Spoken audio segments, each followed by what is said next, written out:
Hi guys, it's Mrs. Weens. Just taking a drink of water.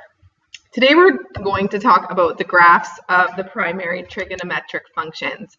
So we learned about this in grade 11, but in grade 11 we used degrees, and now in grade 12 we'll be using radians.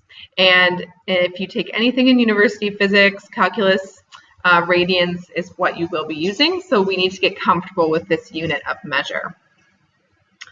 So the unit circle, which is what I have there below, is a circle that's centered at the origin with radius 1. So on the unit circle, if we put a terminal arm anywhere here, and if we drop down a perpendicular, okay, this is the length of y, and this here is the length of x, and this is the radius, which in this case equals 1.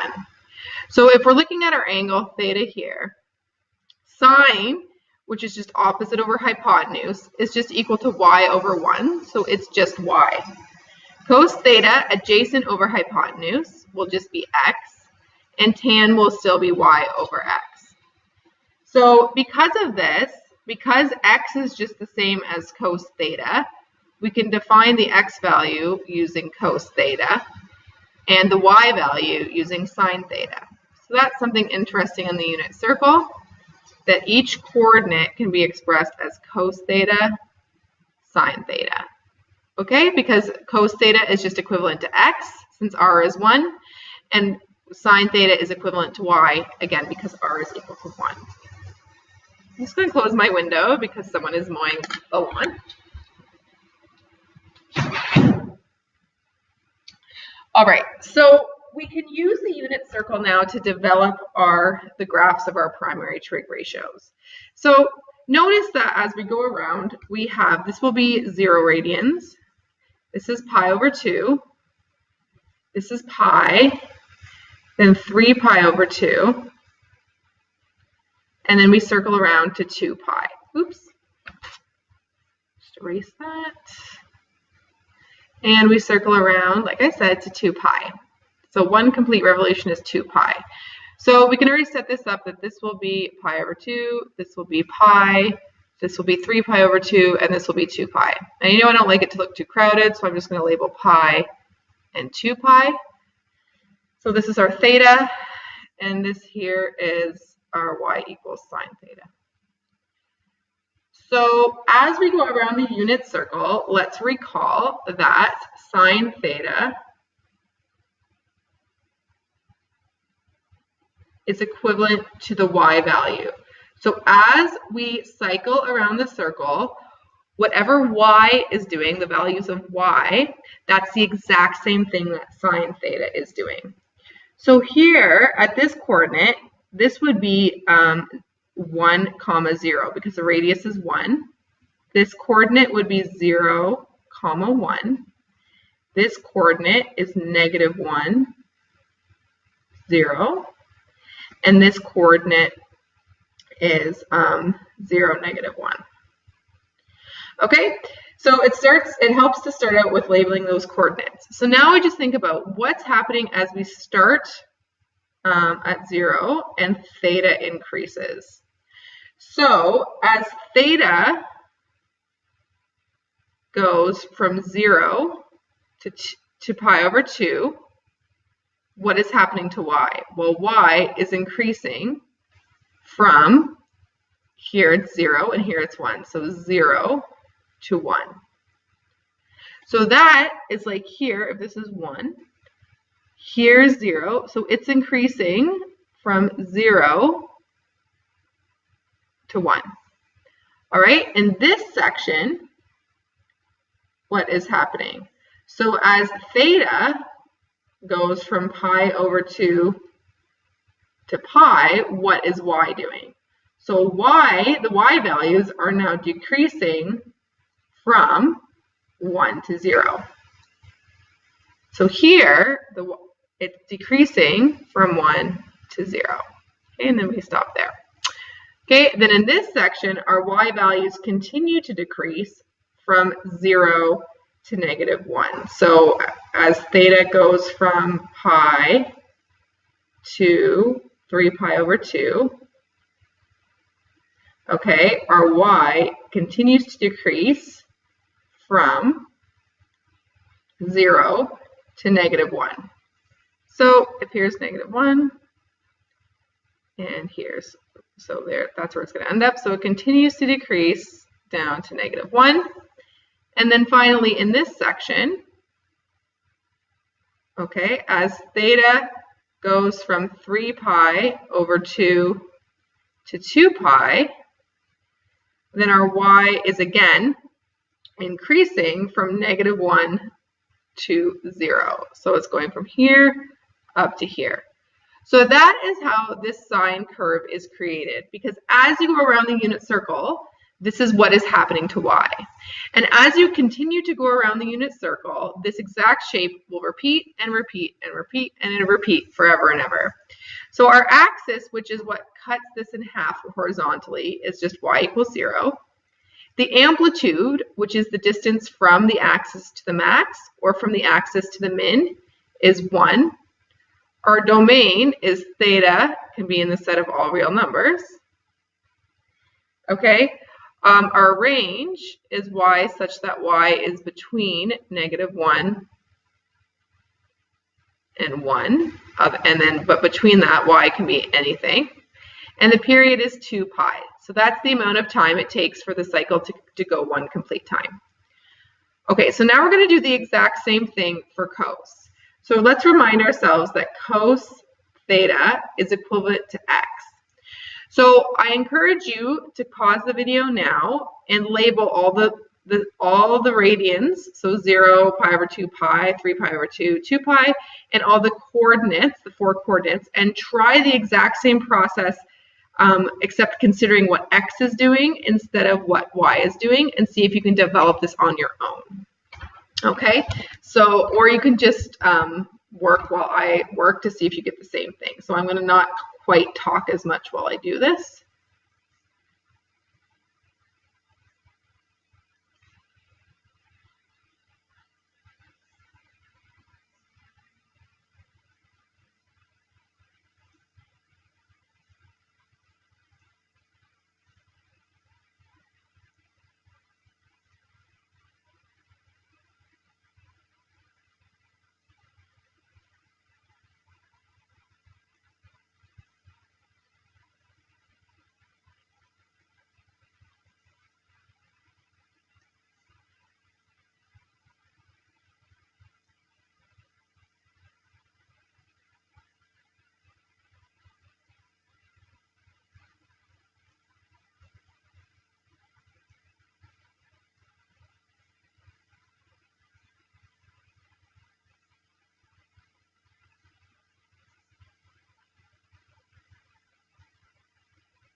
Okay, so notice that I am just paying attention to the x values now instead of the y values. Okay.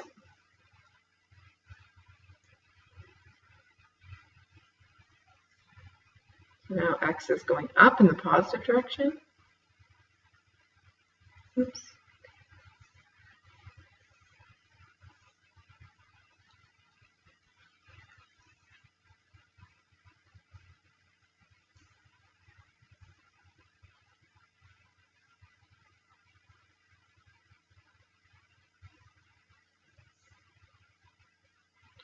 Okay, so it's basically the same shape as that, but instead at 0 it starts at 1, then goes down, and then comes back up, and at 2 pi is again at 1. So its axis is still y equals 0, the amplitude is 1, the domain is theta can be in the set of all real numbers, the range is between -1 and 1, and the period is still 2 pi, okay, because it takes 2 pi for it to complete one full cycle.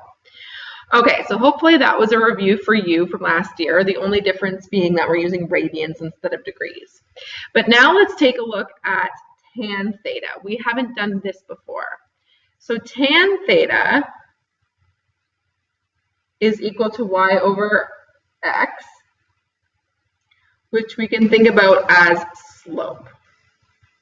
Okay, so we're actually going to be thinking about what is happening to the slope of the line as we go around this unit circle. So again, we label all of these as we did before.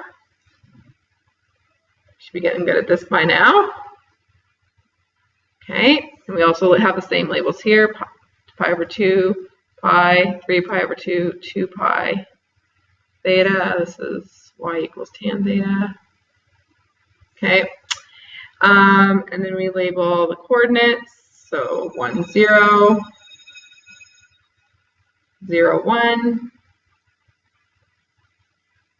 negative 1, 0, and 0, negative 1. Okay, and we go around the circle. So what is happening to slope? Okay, so think about it. Slope, when it starts here, is at 0.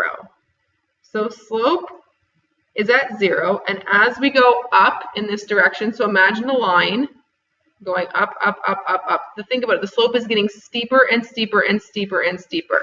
So the slope is increasing from 0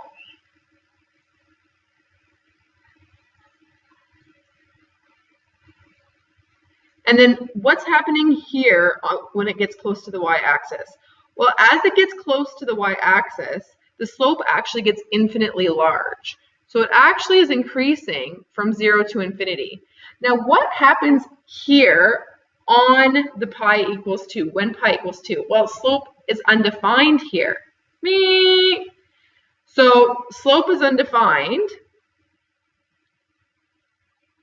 means a vertical asymptote. So at pi over 2, we have a vertical asymptote. So the slope starts at 0 and increases to infinity and approaches a vertical asymptote at pi over 2. Now in this quadrant, what's happening? Well, slope is negative. So here, slope is negative infinity, okay? It's infinitely negative, largely negative. So the slope, and then is decreasing, okay? So the slope, well, it's actually increasing, okay? Because it's going from negative infinity, which is super, super, super small numbers, up to 0 when it gets here. Okay, so it's getting less steep, but because it's negative, the numbers are becoming larger, and that's kind of confusing. So it's going like this. Okay, so think about it. The slope here is like really, really, really huge negative number, so it would be down here. And then it becomes less and less and less, which is really a higher and higher number, closer and closer to 0, until it gets to pi, and the slope actually is 0. Okay, from pi to 3 pi over 2, think about what the slope is doing. So the slope here is 0, and here it's positive but very small, positive but bigger, positive but bigger, positive and getting huge, huge, huge. So the slope is increasing from 0 to infinity, okay, until it gets to 3 pi over 2, where again there's another vertical asymptote. So it looks like this. And then finally in this section, we have it being super negative again, and then increasing up to 0. So again, you have to envision the slope. Okay, and then again, it would continue as you go around. All right, so here we actually have a period that's shorter. Okay, we still have an axis of y equals 0, but there is no amplitude. Okay, it doesn't exist for tan functions. The domain is theta such that theta cannot equal k pi over 2. This is under my head, isn't it? Where k is odd. Okay, but it can be any other real number. Its range is actually unlimited. And its period now, though, is only pi. It only takes a half cycle around the circle for the cycle to complete once. So it actually repeats itself every half circle instead of every full circle. Okay, so that is the introduction to this note. It's just the first page. We still have a lot to go, but I want to stop the video now to force you guys to kind of take a break to really understand this page before I move on to the rest of the note. So thanks for watching, guys. Hope you learned lots and you're going to study.